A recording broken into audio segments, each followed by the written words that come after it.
Hello and welcome to this special Christmas edition of the Water Road podcast. I'm at the National Waterways Museum at Ellesmere Port in Cheshire, where Santa Claus is in residence and the elves are running boat trips for the children.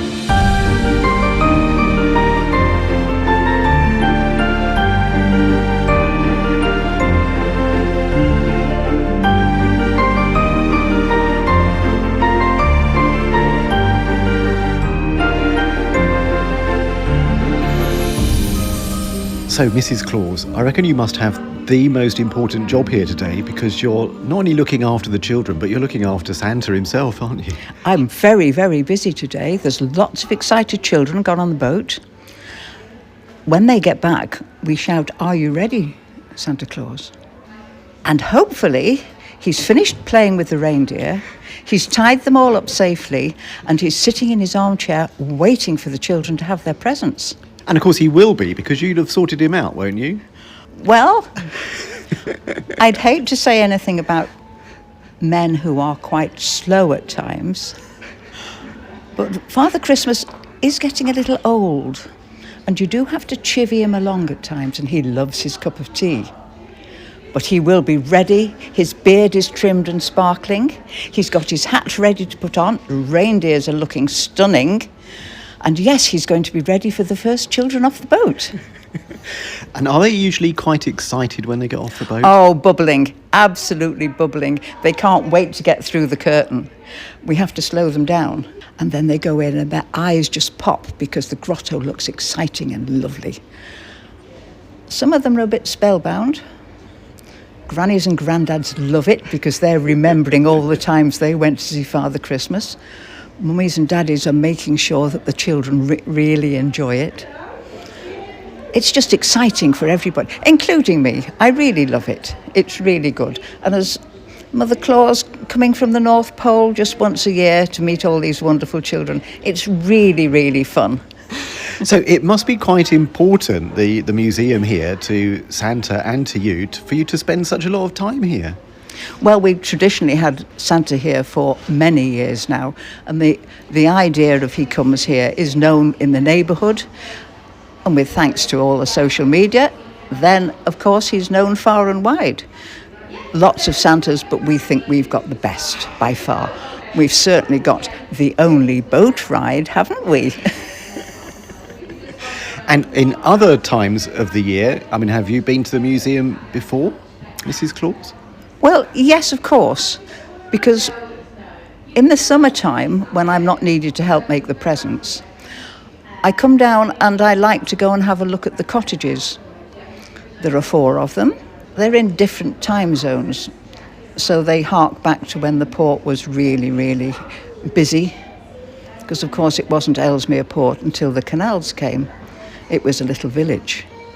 And then they decided that the canals would come here to complete the journey from the ship canal, latterly, but originally the boats used to sail up the Mersey and through past a tiny little lighthouse. You'd wonder how they could see it. And the bottom basin, as we call this big expanse of water at the bottom here, would be full of sailboats. And that's something that the children don't always realise, because we say it would be full of boats. And then really you have to take them back in time, because it's hundreds of years old. The first cottages were built in the 1830s. So you can imagine how much development they've seen. And of course the port built up as the boats happened, until the trains came and took all the custom away, and it slowly slid into decline. But we're having great anniversaries because of course the Boat Museum has been going for many years now. And then they built up the wonderful collection of boats that we have here now.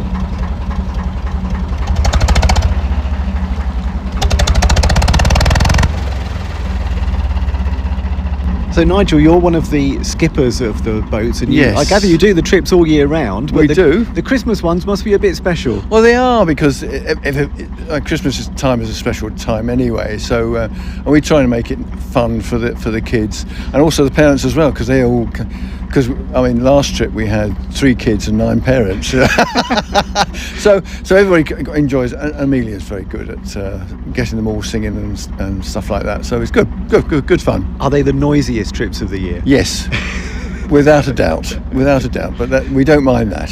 Have they ever managed to drown out the noise of the boat engine? No, it's always there in the background. So yes, 3-cylinder Lister, sort of a traditional canal boat engine, but 3 cylinders is something a bit special. And tell me about the boat, because it doesn't look narrow enough to be a narrow boat. It isn't. It's 9'6" wide, and the gaps we've got to go through are 11 feet. So it's quite a tight fit to going through up the canal, through the slitway bridge, and also the M53 bridge as well.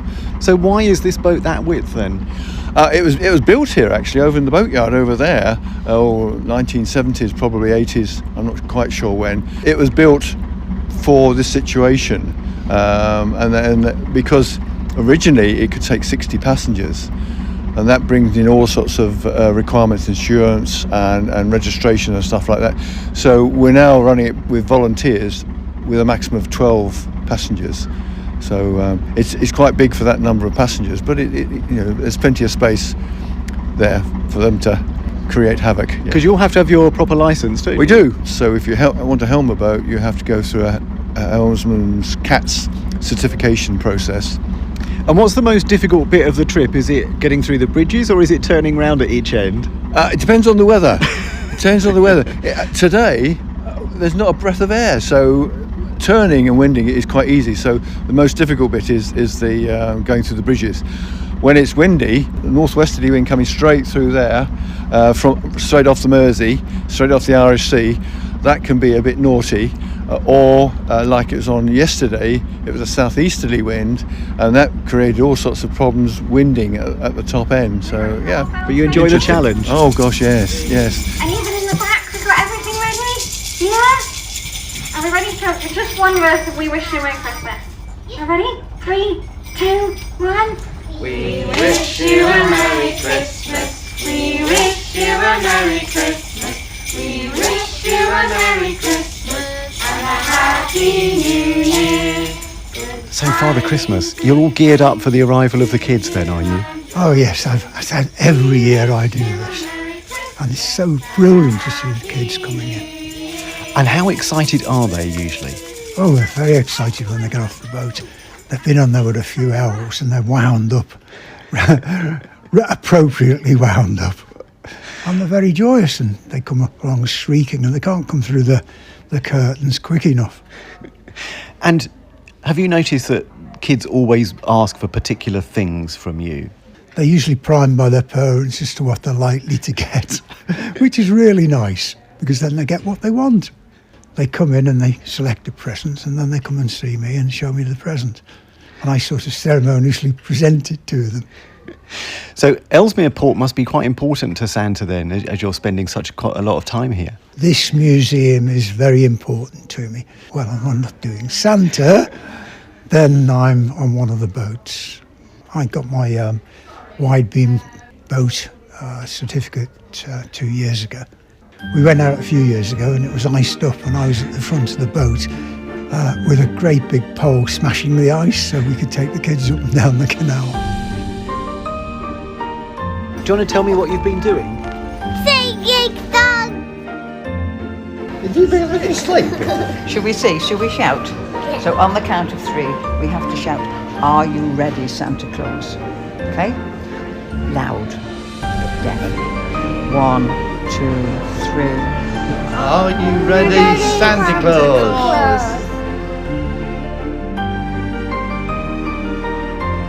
So you're all just back from the boat trip.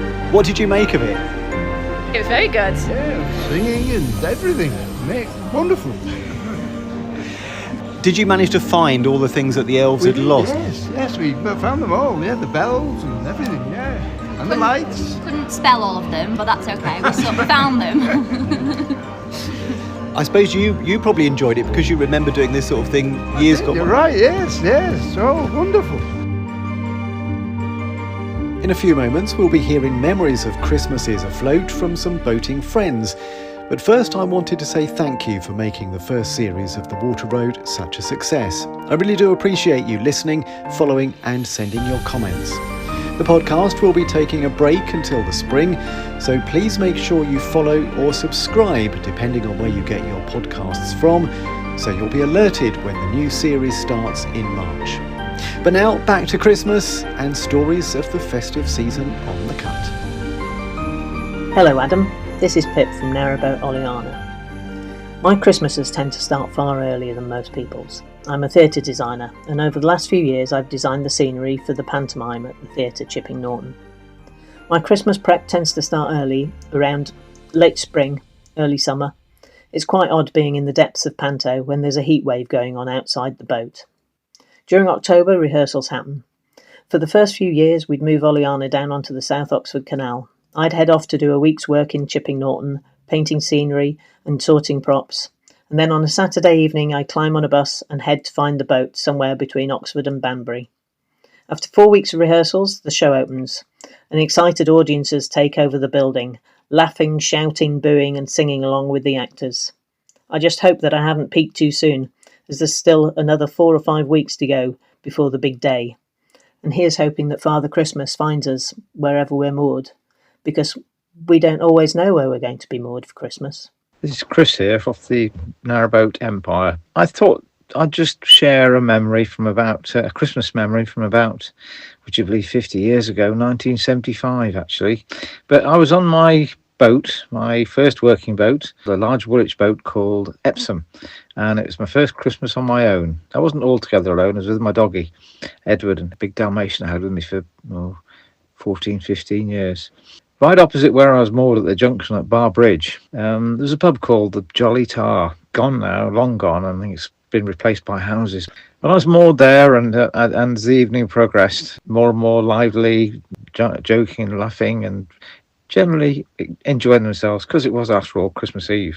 I must admit, to a certain extent, I was a bit fed up, I suppose, because it was the first time on my own, and I suppose all the jollity and hilarity that was going on sort of made me feel a bit more withdrawn. It was cold. I had my fire going, but my battery was flat, so I had no radio or TV. I retired early, got into my bunk, and the next morning it was a very crisp, lovely, sunny sky, bit of ice on the canal and a dusting of snow. Very soon there was a succession of people walking dogs and pushing prams and shouting Merry Christmas and how are you and all that sort of stuff. And my spirits were lifted. I was where I wanted to be. I was on a boat on the canal, as close as you can get to nature, and I couldn't have wished for a better Christmas present. Hey there, it's MB Hogarth. We used to be continuous cruisers and have spent many a Christmas aboard, starting all the way back in 2008. That first year we were iced in at Foxton, and now we're gearing up to relive the experience, minus the ice, hopefully. This year, we're teaming up once again with the crew of MB Caxton for another festive cruise. Last Christmas, we met at Norton Junction on the Grand Union and headed, fingers very much crossed, to Stoke Bruin, hoping to snag a mooring. The boating gods smiled on us, and we managed to bag the perfect spot for both Hogarth and Caxton, right opposite the boat inn. Christmas Eve was spent exactly as it should be, a cosy pub visit for a couple of pints and some glorious cheesy chips, followed by an afternoon of enthusiastic veg prep back on board. That evening we wandered up to Stoke Bruin Church for a lovely carol service which set the tone perfectly for the big day. Christmas Day itself was a beautifully choreographed operation. The turkey, roast potatoes and parmesan parsnips were expertly cooked on MB Caxton before being ceremonially marched down the towpath and delivered through Hogarth's side hatch, much to the amusement of passing boaters and dog walkers. Once everything was assembled, we all tucked into a fantastic Christmas lunch together.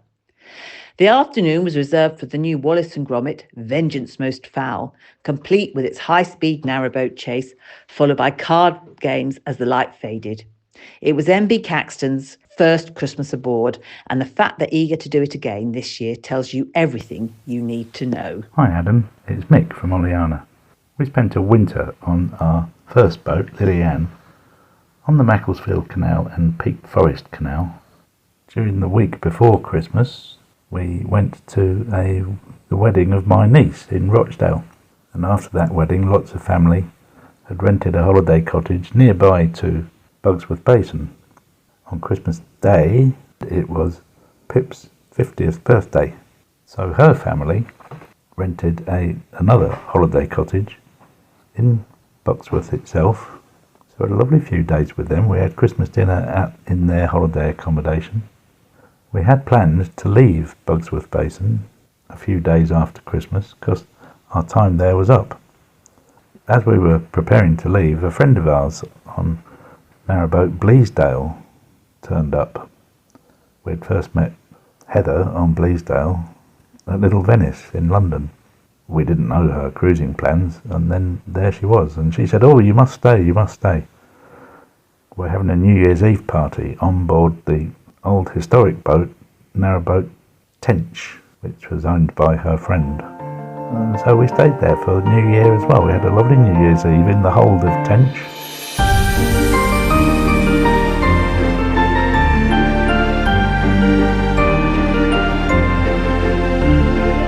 And that's all for this Christmas edition of The Water Road, with special thanks to the staff and volunteers here at the National Waterways Museum at Ellesmere Port.